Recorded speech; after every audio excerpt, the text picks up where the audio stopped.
Hey, I'm Todd from Johnson Auto Body, and today we're gonna talk to the crew about what they think is the most dangerous car on the road today. Out of the crash tests that I've seen, the Buick LeSabre, it doesn't crumple enough in my opinion, and there's too much of that energy being passed on to the driver. You're mostly really into this stuff if you're watching these videos at home, crash test videos. They're so interesting, man. What do you think is the most dangerous car on the road right now? Easy, a Mustang.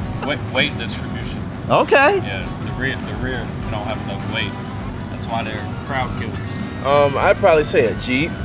Mainly because the death wobble.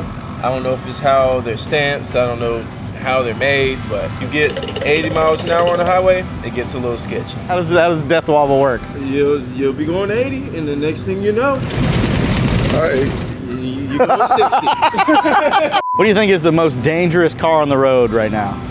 Tesla. What, you think the Teslas? Yeah. Okay, you're the second one that said that. Come on, man. Come on, man. I want to hear about the Teslas. What do you think about the Teslas?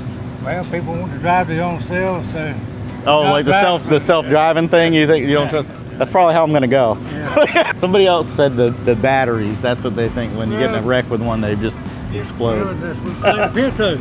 Like a Pinto. That's Yeah, Pintos usually explode and you hit the back of them. All right, Todd. What car do you think's the most dangerous? They're all dangerous. It just really depends on who's driving it. Really? I don't think that's the right way to do it. Is it the right way to do it? What do you think, Todd? This is fucking weird. Well, I agree, 100%. This is Todd from Johnson Auto Body.